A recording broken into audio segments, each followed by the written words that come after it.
टाका.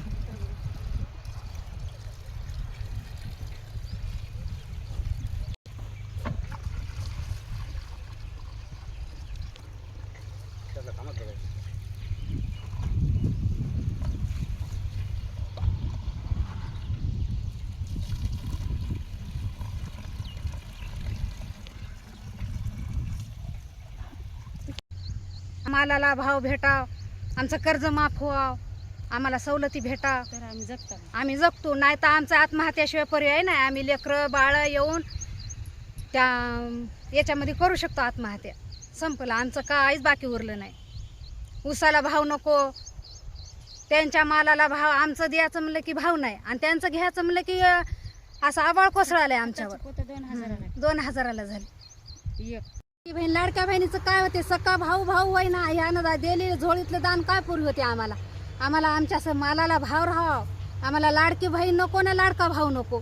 आमची हिंमत जगण्यात आम्ही कसंही जगू शकतो. पण लाडक्या बहिणीवर आमचं कायच होईना. आमचं सारं उद्ध्वस्त झालं.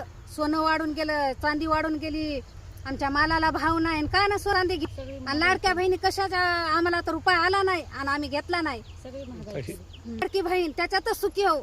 जर आमचा याचा भाव लागला तर त्याला आशीर्वाद, आणि नाही लागला तर त्याचा हे आहे बघा दुर्धान आहे. आमची जशी केली त्यानं सारं नाशिलंय, महाराष्ट्राला असं नाशविलंय आणि त्याचंच भांडण लागालंय. हे असा ते तसा, उद्धव ठाकरेचं, बाळासाहेब याचं, राहुल गांधीचं आणि त्या एकनाथ शिंदेचं. ते दादा तर गेली निघून दुनिया सोडून, पण हे इथं असे शेतकऱ्यासाठी कोणीच नाही आता. कोणीच नाही आता शेतकऱ्याशी, या बळीराजासाठी थांबमटी कोणीच उभं राहिलं नाही. फक्त आम्ही शेतकरी करतो ते खातात आणि डेअरिंगनं टाईटमध्ये त्या ड्रॅकनिंगचे कपडे घालून ओकेमध्ये फक्त आमची माती शेतकऱ्याची. आम्हाला एवढीच आमची विनंती ना अर्जी. आज या काळ्या माई शपथ घेऊन सांगतो, आम्ही अशी मेहनत, अशा आमच्या अश्रू खळगळत आहेत. आमचे लेकरं आम्ही कशानं जगिली आहे आणि कशी शिकली ते मला माहिती आहे. मी आज अशी जाशीची राणीसारखी उभी आहे. फक्त या देवेंद्र फडणवीसनं आमचा न्याय करा, आम्हाला कर्जमाफी करा, आमच्या मालाला भाव द्यावा. याचा गॅस नको न याची लाडकी बहीण नको. आम्हाला फोडणी स्वस्त करा, साखरपत्ती स्वस्त करा आणि आमच्या मातीला भाव द्यावा. फक्त एवढी आमची अर्जी आहे.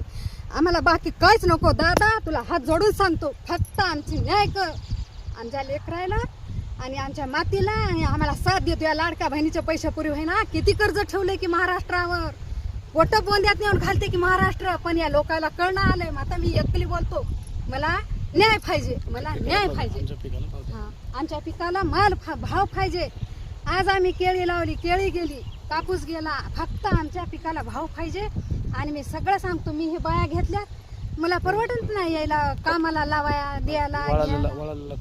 हा कापूसाचा हे करा, वाळून गेला कापूसाला लावू किती, घालू किती, काढू किती, याची इच्छाच नाही ना. शेतात गेलं, घरात गेलं तर जीव लागणार, शेतात आलं तर पीक पहा वाटत नाहीत. अशी जीवाचे हाल होते.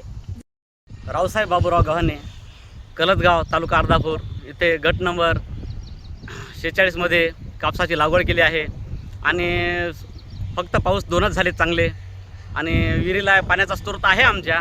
पण आता ते वारं, असं गरमी, ऊन भरपूर पडलेलं आहे आणि याच्यामध्ये स्रोत आमच्या विहिरीचा कमी झाला आहे आणि त्याच्यामुळं आम्हाला एक डोक्यावर पाणी आणून आम्हाला कापसाला एक जोपासना करावी लागत आहे.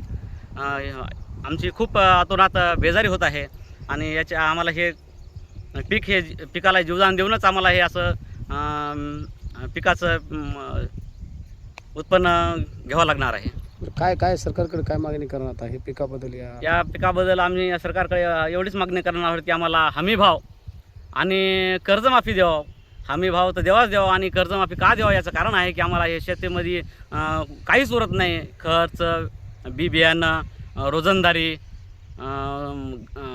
घर खर्च हे भागवण्यासाठी आम्हाला ही कर्जमाफीची अत्यंत नितांत गरज आहे. बरं, आता 4-5 मी या